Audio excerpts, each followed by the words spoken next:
Good morning students. आज के इस वीडियो लेक्चर के अंदर आज हम डिस्कस करेंगे ऑपरेटर ओवरलोडिंग इन सी प्लस प्लस, और इसके अंदर देखेंगे कि ऑपरेटर ओवरलोडिंग क्या होती है और किस तरह operator overloading C plus plus जो हमारी ऑब्जेक्ट ओरिएंटेड प्रोग्रामिंग है उसके अंदर किस प्रकार से यूज़ की जाती है, क्या क्या उसके फ़ायदे हैं, किस तरह ऑपरेटर ओवरलोडिंग के प्रोग्राम्स को लिखा जाता है, वो सब देखेंगे इस ऑपरेटर ओवरलोडिंग के चैप्टर के अंदर। तो सबसे पहले हम बात करते हैं कि ऑपरेटर ओवरलोडिंग क्या है। उससे पहले हम देखते हैं कि हमने फंक्शन ओवरलोडिंग देखी थी। तो फंक्शन ओवरलोडिंग के अंदर क्या होता था कि हम same name with multiple arguments के साथ या डिफरेंट आर्गुमेंट्स के साथ, मल्टीपल नहीं सॉरी डिफरेंट आर्गुमेंट के साथ हम क्या बनाते थे, फंक्शन बनाते थे। तो उस फंक्शन का फ़ायदा क्या था कि उस फंक्शन की हेल्प से और फंक्शन को ओवरलोड करके हम लोग क्या करते थे कि सेम कोड को मल्टीपल टाइम्स हम नहीं लिखते थे, ठीक। या फिर हम क्या करते थे कि सेम नेम का फंक्शन हमें यदि दूसरी क्लास में भी बनाना है तो उसको बनाने की आवश्यकता नहीं होती थी, ठीक है। तो वहाँ पे क्या होता था कि जो मेरे प्रोग्राम को रीड करने की जो प्रोग्राम की रीडेबिलिटी क्या बनाता था, फंक्शन ओवरलोडिंग ईजी बनाता था। तो उसी तरह का कॉन्सेप्ट आता है हमारे पास ऑपरेटर ओवरलोडिंग। एक ऑपरेटर होता है, ऑपरेटर क्या काम करता है, दो ऑपरेंड्स के बीच में क्या करता है, ऑपरेशन परफॉर्म करता है। किस तरह का ऑपरेशन परफॉर्म करता है ये डिपेंड करता है कि ऑपरेटर किस प्रकार का है, क्लियर। तो यदि मैं चाहता हूँ उसी ऑपरेटर से कुछ अलग मल्टीपल कार्य करवाए जाएं, तो उस केस के अंदर सेम ऑपरेटर से मैं अलग अलग काम करवाना चाहता हूँ या सेम ऑपरेटर के साथ मैं अलग अलग मीनिंग एसोसिएट करता हूँ, तो वो कॉन्सेप्ट आता है ऑपरेटर ओवरलोडिंग का। जैसा कि हमने फंक्शन ओवरलोडिंग में देखा था कि सेम फंक्शन के साथ हम उसके डिफरेंट डिफरेंट वर्ग को क्या करते हैं, एसोसिएट करते हैं या डिफरेंट डिफरेंट कार्य करवाते हैं सेम फंक्शन से। तो सेम फंक्शन से तो उस केस में क्या होता था, वो फंक्शन ओवरलोडिंग का कॉन्सेप्ट होता था। Operator overloading just like function overloading, difference क्या है, यहाँ पे क्या होगा, ऑपरेटर होगा। Operator overloading is an important branch of polymorphism in C plus plus. Polymorphism का मतलब मैंने बताया हुआ है कि पॉली मतलब होता है अनेक, मॉर्फिज्म होता है मीनिंग। किसी चीज़ का एक से अधिक मीनिंग होना ही क्या कहलाता है, पॉलीमॉर्फिज्म कहलाता है। वो भी देखा कि पॉलीमॉर्फिज्म कितने प्रकार के होते हैं, दो प्रकार के होते हैं। First compile time polymorphism and second one is run time polymorphism. तो कंपाइल टाइम पॉलीमॉर्फिज्म के अंदर दो चीज़ें आती हैं, एक आती है फंक्शन ओवरलोडिंग एंड एक आती है ऑपरेटर ओवरलोडिंग। फंक्शन ओवरलोडिंग हम पहले ही डिटेल में डिस्कस कर चुके हैं, उसकी वीडियो लेक्चर्स मैंने सेम इसमें आपके CS302 जो लिस्ट बनी हुई है, इसमें अंदर प्ले लिस्ट बनी हुई है, उसके अंदर मैंने डाले हुए हैं, आप वहाँ जाके उनको देख सकते हैं। आज का टॉपिक रहेगा हमारा ऑपरेटर ओवरलोडिंग, जो कि कंपाइल टाइम क्या है, पॉलीमॉर्फिज्म है, क्लियर। रन टाइम पॉलीमॉर्फिज्म की भी मैंने वीडियो पहले से ही डाल दी है, वर्चुअल फंक्शन के बारे में मैंने डिटेल में डिस्कस करके आपकी वही 302 जो प्लेलिस्ट बनी हुई है CS302 उसके अंदर डाली हुई है। तो आज हम देखेंगे ऑपरेटर ओवरलोडिंग का कॉन्सेप्ट, क्लियर, जो कि कंपाइल टाइम क्या है, मेरी पॉलीमॉर्फिज्म है।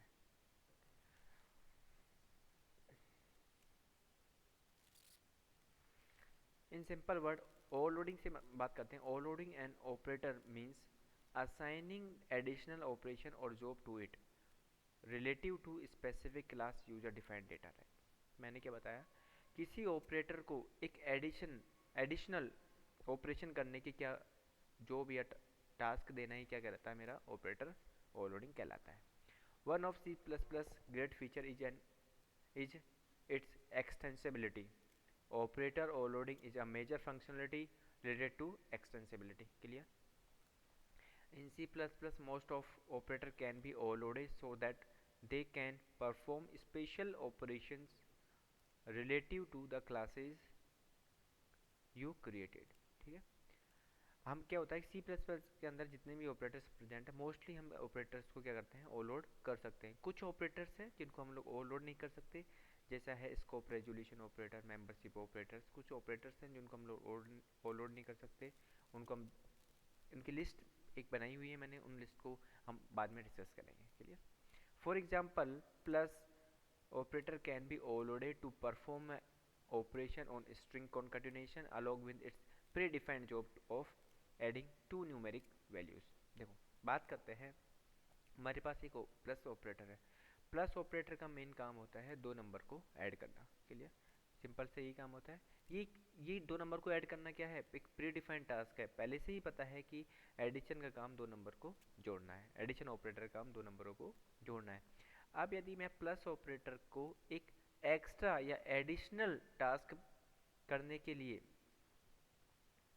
बनाऊं, उसको क्या बोलूँ एडिशनल टास्क दूँ, तो उस केस में वो क्या करेगा, यहाँ ऑपरेटर लोडिंग के केस में सपोज करो दो स्ट्रिंग है, दो स्ट्रिंग को मुझे जोड़ना है, तो दो स्ट्रिंग को जोड़ना बोलते हैं हम यहाँ पे टर्म यूज़ करते हैं कॉन्कैटिनेशन।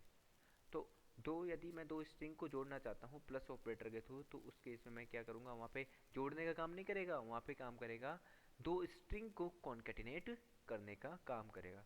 सपोज करो मैंने लिखा अनिल, एक स्ट्रिंग है मेरी अनिल, दूसरी स्ट्रिंग है मेरी शर्मा। मैं चाहता हूँ कि दोनों स्ट्रिंग आपस में जुड़ के क्या रिजल्ट दे, अनिल शर्मा। तो उस केस में मैं स्ट्रिंग 1 और स्ट्रिंग 2 के बीच में एक ऑपरेटर यूज़ करूँगा, उस ऑपरेटर का नाम है प्लस। उस केस में वो क्या करेगा, दोनों स्ट्रिंग को क्या करेगा, कॉन्कैटिनेट करेगा। Clear. When an operator is overloaded none of its original meaning will be lost. Simple चीज़ याद रखनी है, यदि आप किसी ऑपरेटर को ओवरलोड कर रहे हो, तो उस केस में आपके जो ऑपरेटर को जो ओवरलोड जिस ऑपरेटर को ओवरलोड करने जा रहे हैं उसका जो ओरिजिनल मीनिंग है, जो पहले से डिफाइंड मीनिंग है, वो मीनिंग कभी चेंज नहीं होगा। जैसे प्लस प्लस का काम दो नंबर को ऐड करना, तो ये नहीं कि यदि मैं उसको ओवरलोड करूँ तो दो नंबर को ऐड नहीं करेगा, दो नंबर को तो ऐड करेगा ही, उसके अलावा कुछ एडिशनल टास्क क्या करेगा, वो परफॉर्म करेगा। क्लियर। ऐसे माइनस है, प्लस, डिवाइड है, जितने भी ऑपरेटर है सब अपना प्री डिफाइंड जो जॉब है उसको नहीं करेंगे, क्या नहीं करेंगे, लॉस्ट नहीं करेंगे। After loading the appropriate operators, you can use objects in expressions in just the same way you use C++ built-in data types। Clear. जिस तरह built-in data types यूज करते थे, सेम वे में हम यूज कर सकते हैं किसको, और सॉरी जिस तरह हम built-in data types यूज करते हैं C++ के अंदर, से मैं ऑब्जेक्ट्स के ऊपर भी क्या कर सकता हूँ, उन ऑपरेटर्स का क्या कर सकता हूँ, को परफॉर्म कर सकता हूँ। ये नहीं कि ऑपरेटर का ओवरलोड होगा तो केवल जो डेटा वेरिएबल्स हैं या डेटा टाइप्स हैं उन पे ही परफॉर्म होगा, जो क्लास के जो ऑब्जेक्ट्स हैं उन पे भी मैं ऑपरेटर्स क्या कर सकता हूँ, उनसे ऑपरेशन परफॉर्म करवा सकता हूँ। Consider the following piece of code. Considering the plus operator is overloaded in such a way that class string that will be concatenated to string objects। यहाँ पे दो string object है n1 एंड s1, ठीक, sorry s1 and s2 दो string object है, और दो variable है n1 n2, ठीक है, और सॉरी n1 और n2। क्लियर। अब दोनों वेरिएबल में वैल्यू है और स्ट्रिंग के अंदर भी क्या है, वैल्यू। यदि n3 इक्वल टू, मैं लिखता हूँ ये sorry n3 equal to n1 plus n2, तो यहाँ पे क्या करेगा ऑपरेटर, प्लस ऑपरेटर क्या काम करेगा, एडिशन का काम करेगा। और यदि s3 equal to s1 plus s2 करता हूँ, तो यहाँ पे क्या काम करेगा, वो दो स्ट्रिंग्स को कॉन्कैटिनेट करने का क्या करेगा, काम करेगा। चलिए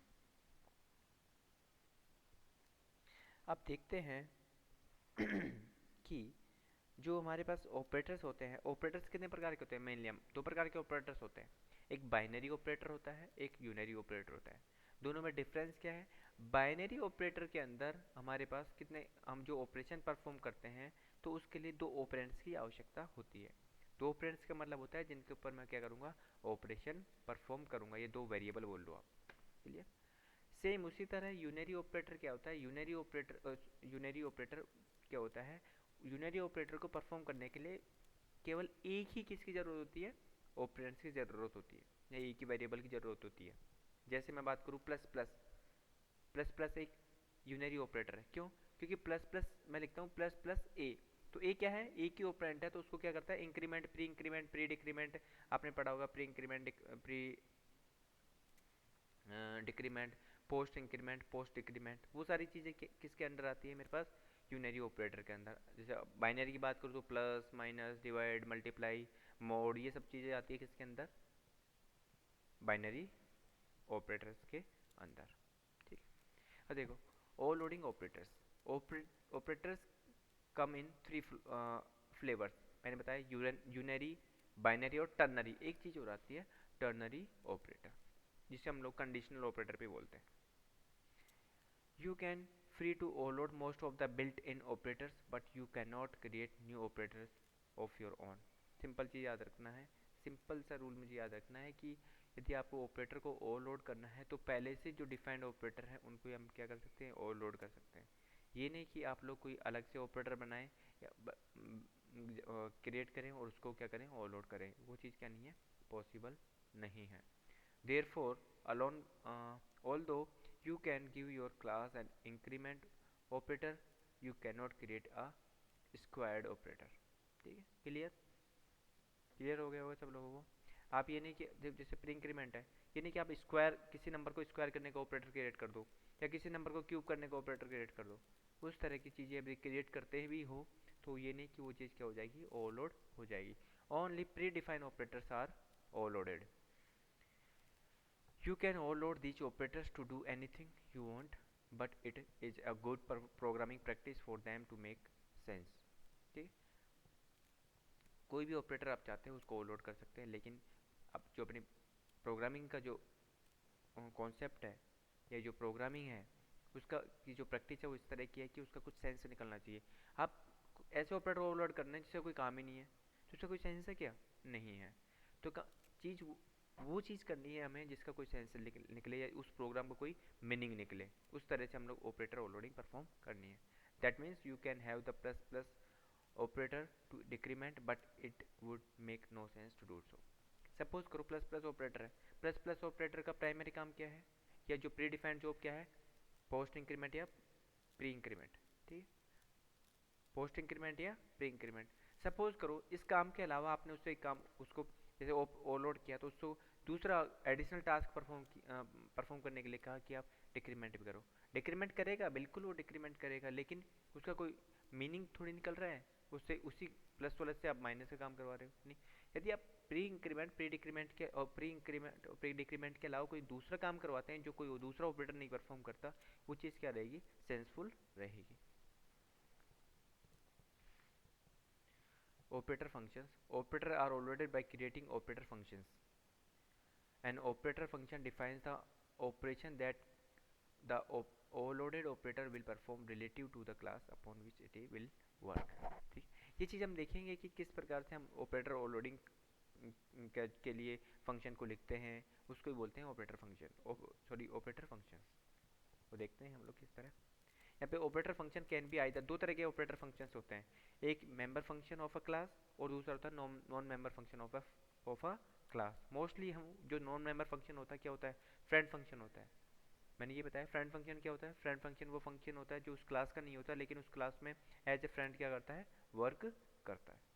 क्लियर, फ्रेंड फंक्शन किसी भी क्लास का नहीं होता है, फ्रेंड फंक्शन किसी भी क्लास का कोई फंक्शन नहीं होता है, वो क्लास के वो क्लास के क्या होता है, आउटसाइड आउटसाइड द क्लास क्या किया जाता है, डिक्लेयर किया जाता है।